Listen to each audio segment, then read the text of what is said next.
Genius saleswoman saves girl from toxic boyfriend. I'll never forget the first time I saw her. It was a Wednesday afternoon at Magnolia and West, the boutique where I worked on Ashbury Street in Charleston, South Carolina. The shop was cozy, wooden floors, soft jazz playing in the background, and the faint scent of peony candles always hanging in the air.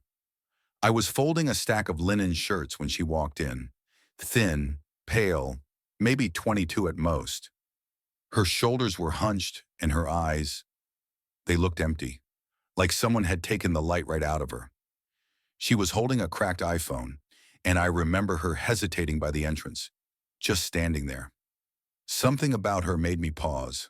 The way her hand trembled when she reached for a blouse, the way her head flinched every time the bell above the door jingled. "Hi there," I said gently. "First time in?" She looked up, startled. "Oh, yeah, just looking." I nodded, trying not to spook her. "Take your time. I'll be right here if you need anything."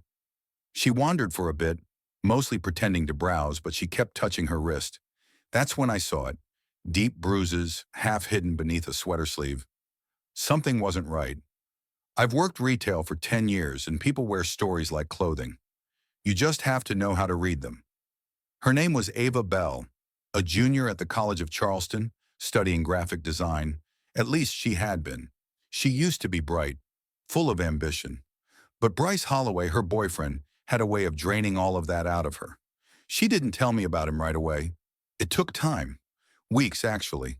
She started coming in every few days. Never to buy anything, really. Just to linger. She'd pretend to look at handbags or try on scarves. I'd make casual conversation, and slowly, brick by brick, she let down her wall. The first thing she ever said about him was, "He doesn't like when I wear red." I remember blinking. "Red?" "He says it makes me look cheap." I paused, letting the silence speak. She fiddled with a gold necklace, then added, "He likes when I dress modest, quiet colors, nothing too bright." I didn't push. I just said, "Well, red's one of my favorites, makes me feel alive." She gave the tiniest smile. That's when I knew I was going to save this girl. Whether she knew it or not, the bruises got worse. One day, Ava came in wearing sunglasses indoors. Her excuse was, "I have a migraine," but I knew better. I offered her a seat in the back room, got her some cold water. I didn't ask what happened. I just said, "When you're ready, I'm here." She didn't speak for a full minute. Then she whispered, "I think he's going to kill me." It was like a crack split down my spine. I didn't panic. I kept my voice steady. "Tell me what's going on." She started shaking. "He doesn't hit me every day, just when I mess up, when I talk to guys, when I don't answer his calls fast enough. He says he loves me." I bit my lip, rage boiling beneath my ribs. "But this wasn't about me." "Ava," I said, "that's not love. That's control." She started crying, quiet, gasping sobs. I knelt beside her and held her hand, and that was the beginning. I didn't call the cops. Not yet. That can backfire if you're not careful. Abusers like Bryce are experts at manipulation. If he caught wind of what Ava was doing, she could be in more danger. Instead, I called a friend, Tasha, who worked at Safe Haven, a women's shelter on the edge of town. They had beds, lawyers, even therapy services. Tasha agreed to hold a spot. Now I had to convince Ava to leave. We planned it out over 2 weeks. I bought her a burner phone, got her a prepaid card, told her to pack a small bag and hide it at our shop, behind the boxes in storage. "If he checks your things," I said, "he won't find it." The night of the escape, Ava was supposed to come in at 5:30 p.m. and wait until I locked up. Then Tasha would pick her up from the back alley. But Ava never showed. I didn't hear from her for 3 days. When she finally texted from the burner phone, it was just one word, "Help."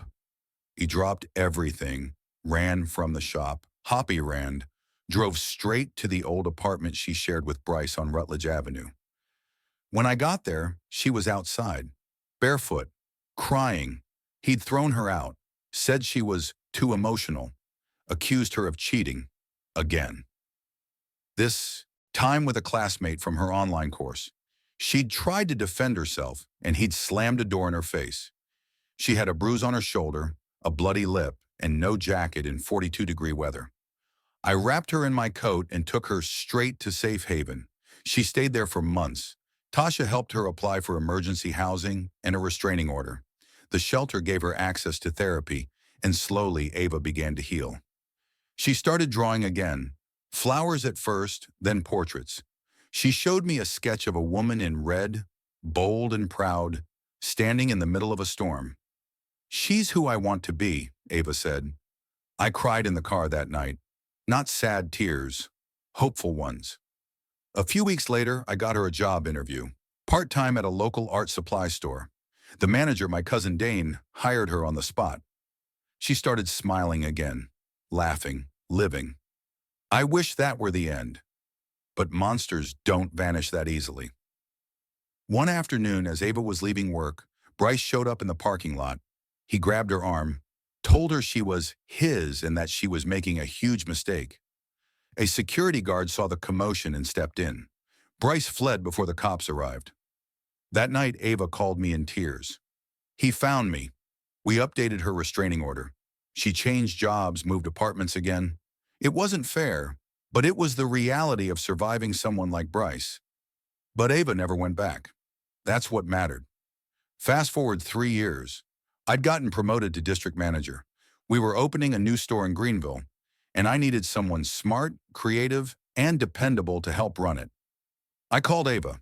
She'd graduated by then, portfolio full of designs. She said yes immediately. Watching her train the new hires, wear lipstick again, walk with her head high, it was like watching someone bloom in real time. And one day she turned to me and said, "You saved me," I smiled. "No, you saved yourself. I just opened the door." That same year, Bryce got arrested. Domestic abuse, possession, violating a restraining order on another woman. Ava stood in court, tall and unwavering, and gave a statement that made half the room cry. I used to think I deserved what happened to me, that it was my fault, but it's not. It never was. No one deserves that. Ever. Her words were printed in the local paper. She became a quiet inspiration to women all over town. Last month, Ava opened her own design studio. It's called Red Dresses. She makes custom clothing for survivors of abuse. First-time interview outfits, celebration gowns, bold, fearless, fierce. I wore one of her pieces last week, a bright crimson wrap dress, for my birthday dinner.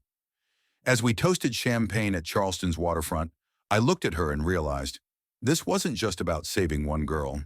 It was about sparking something bigger. Because one kind word, one safe space, one genius saleswoman at a boutique on Ashbury Street, that was all it took to change a life forever.